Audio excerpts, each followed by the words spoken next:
Halo, halo, Bung Rocky, kita ketemu lagi ya. Bung Rocky, ini kata orang sih katanya udah mulai ada capres yang udah punya tiket namanya Anies Baswedan gitu ya. Terus juga PAN juga sudah mengajukan dan pasangan ini kok malah lengkap ini paketnya Erik dan sorry, Ganjar dan Erik gitu ya. Ganjar Eri. Ya, tapi dua-duanya saya kira sekarang ini masih malah ini koalisi perubahan mulai rame, ini Demokrat udah mulai adu serang dengan PKS dan Nasdem, ngomongin Demokrat bilang jangan kampungan ketika dia ngomongin soal capresnya bisa dari luar maupun dari dalam dalam partai. Kemudian sementara dari koalisi Indonesia Bersatu sampai sekarang udah clear banget bahwa Golkar ya nggak mau lah, enak aja tiketnya dikasih ke Ganjar dan Erik gitu.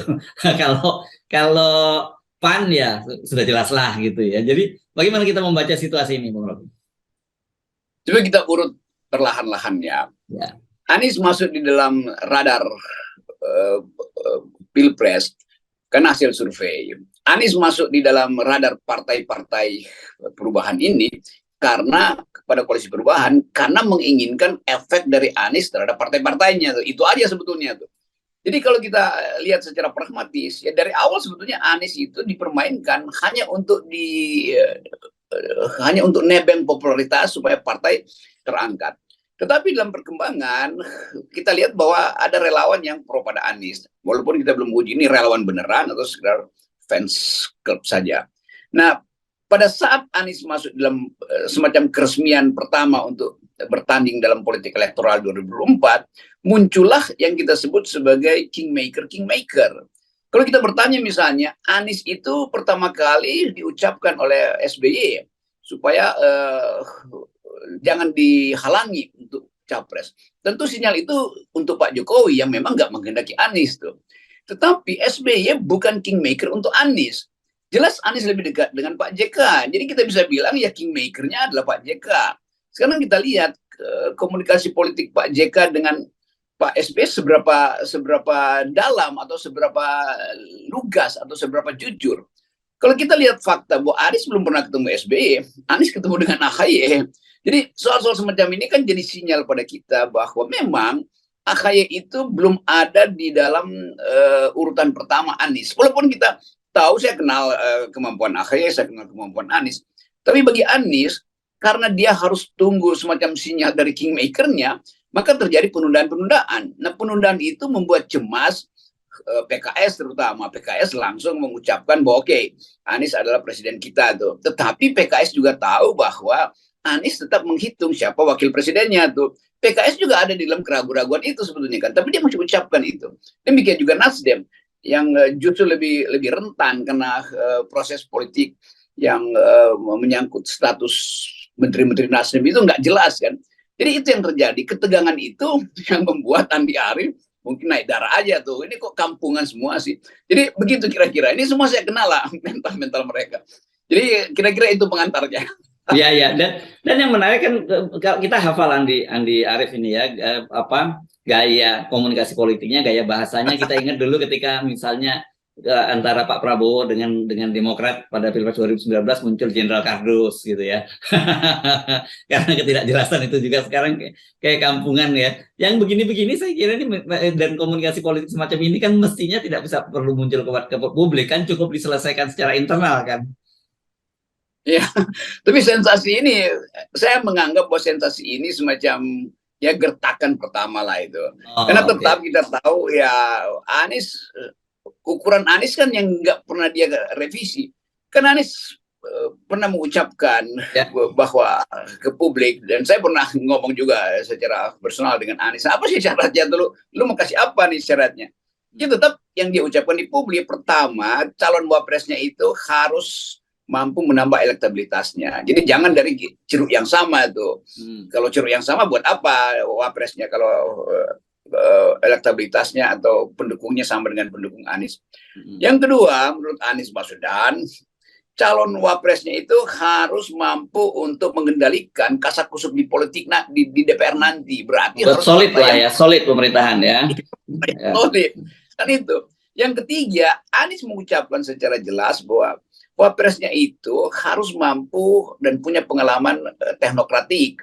Karena Anies sendiri sebagai presiden tentu nggak mungkin mengurus pemerintahan yang rumit. Jadi Anies kasih semacam sinyal, wapres gue itu mesti punya pengalaman teknokratik dan mampu untuk menjalankan administrasi pemerintahan, bukan sekedar ban serep. Nah itu sebetulnya yang belum direvisi Anies. Jadi kalau kita pakai poin itu, ya kita tinggal lihat AHY masuk nggak di situ, Aher masuk nggak di situ, atau Kofifa masuk nggak di situ. Nah ini sebetulnya ya dikonfirmasi pada Anies saja kan, you masih pakai itu ya, supaya Demokrat juga menganggap ya kalau Anies masih begitu mau ngapain, jadi berhenti aja dukung Anies misalnya. Karena kalau Demokrat misalnya anggap AHY cocok dengan itu, Anies bilang nggak cocok dengan kriterianya.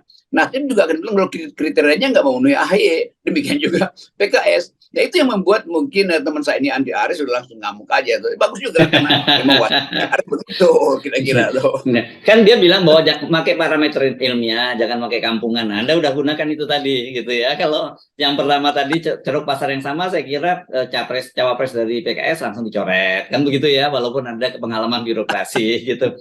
Kriteria yang ketiga, kriteria yang kedua itu bisa mungkin itu masih bisa kita perdebatkan gitu ya.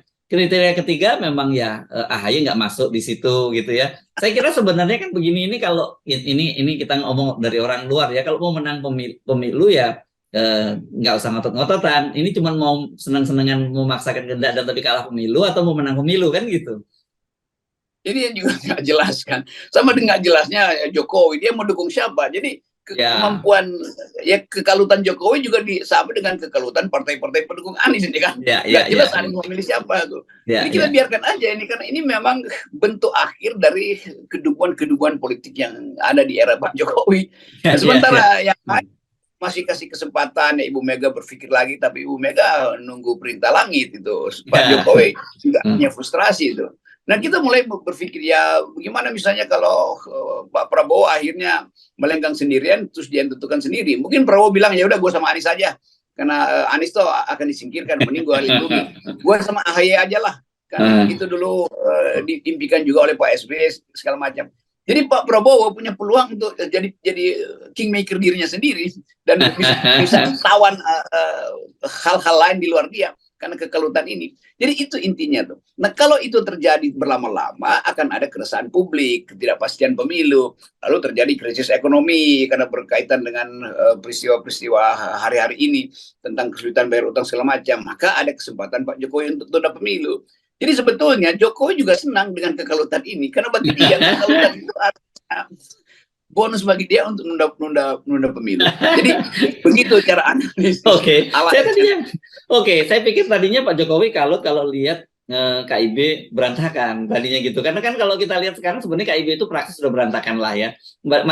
Saya kira tidak punya kekuatan apapun untuk seorang Sulhas, apalagi Mardiono gitu mendikte Golkar. Tapi bagaimanapun juga kan seperti kata Pak Zulkifli Hasan kan bahwa dia hanya panglima perang gitu. Panglima tertingginya adalah Pak Jokowi. Jadi semua dibalikan ke Pak Jokowi gitu. Sulhas kan udah, kalau Jokowi bebek lumpuh, kalau Sulhas itu bebek pingsan udah kan. Jadi ya udah nggak bisa apa-apa nih PAN itu. Tapi Ibu Mega kan tetap punya poin bahwa ini partai besar nih. Jadi udah lo mau silahkan lo cincang-cincong di sana, atau akhirnya gue yang tentuin kan. Ganjar mau diusung semua partai di luar PDIP pasti nyusep tuh. Karena bagi PDIP kalau tidak diucapkan oleh Ibu Mega itu artinya bukan kader partai. Kalau Ibu Mega tidak kasih sinyal bahwa Ganjar itu paham Soekarnoisme, maka dia nggak akan dijadiin calon. Jadi Ibu Mega ada poinnya, dia tahu bahwa dia besar. Tetapi juga kesulitan Ibu Mega adalah mencari pengganti. Kalau Ganjar dia singkirkan, yang ganti siapa? Buat saya tentukan aja Puan itu. Ambil aja risiko kan. Kan kita mau tahu bagaimana partai ini solid. Bukan bagaimana siksak di antara Puan dan Ganjar, tapi Ibu Mega harus pilih. Saya mau Puan, dan at all dengan segala macam cara kita akan pastikan Puan punya pengalaman. Mau gagal, tapi yang penting itu berangkat dari kehendak partai itu, bukan didikte oleh Presiden Jokowi. Kan Ibu Mega sementara ini merasa dia didikte oleh Presiden Jokowi untuk terima Ganjar tuh. Jadi saya kira bagian ini yang kita komporin ke Ibu Mega tuh. Kita komporin supaya bisa jadi nasi goreng. Lagi pula kan begini, ini saya kira hitungan ya kalkulatif yang saya kira bukan bermaksud enggak, kalau mau dibilang ngomporin enggak juga, karena misalnya begini, katakanlah memilih Ganjar, Oke, apakah ada jaminan bahwa kemudian Ganjar itu tidak mengambil alih PDIP kan gitu? Sepeninggal Ibu Mega, Ibu Mega sekarang usianya sudah cukup sepuh gitu, dan Ibu Mega pasti berpikir tentang Cerah Soekarno kan gitu. Dan kalau toh kemudian katakanlah Ganjar tidak mengambil alih PDIP, tapi kalau di satu periode pasti dia akan 2 periode. Kalau gitu kesempatannya Mbak Puan kapan? Kalau di sampai 2 periode, saya kira praktis sudah tertutup peluangnya Mbak Puan kan. Iya, saya kira itu yang dihitung oleh Bu Mega secara cermat. Dia tahu bahwa kekuasaan itu bisa menipu. Wah, Ganjar 2 periode, artinya Jokowi ketua PDIP nanti itu kan begitu kan, dan hilang kesempatan tadi Cerah Soekarno. Jadi Ibu Mega paham. Saya kira di batin dia teguh mengetahui bahwa Ganjar itu adalah Trojan horse, kuda Troyanya Jokowi itu, dan itu buruk bagi PDIP. Saya kira dalil itu, amsal itu yang akan diucapkan Bu Mega di dalam hati sekarang. Karena itu dia terus mengatakan, iya itu dari internal, tapi kita tunggu petunjuk langit. Itu kita hormati, bahwa Ibu Mega tahu dia dilambai. Partai itu lagi diincar oleh seseorang yang rakus kekuasaan. Yes, oke. Dan itu langkahnya kalau tadi Anda nyebut-nyebut nama Prabowo, saya kira Bu Megawati masih lebih aman dengan Pak Prabowo ya, ketimbang dengan Ganjar gitu katakanlah. Jelas, kalau kita Ibu Mega aman dengan Ganjar apa Prabowo? Kalau dia dengan Ganjar itu artinya di belakang Ganjar ada Jokowi. Jokowi ingin mengambil alih PDIP. Kalau dengan Prabowo nggak mungkin Prabowo ambil alih PDIP, dia udah punya Gerindra kok. Jadi gampangnya begitu. Ini kita buka aja rumus terakhirnya. Oke, makin seru. Jangan dibuka semua, kita cicil berikutnya lagi ya. Oke, Bang, kita tetap 0% ya. Ya. Oke. Ini yang paling penting. Yes. Thank you. Yo.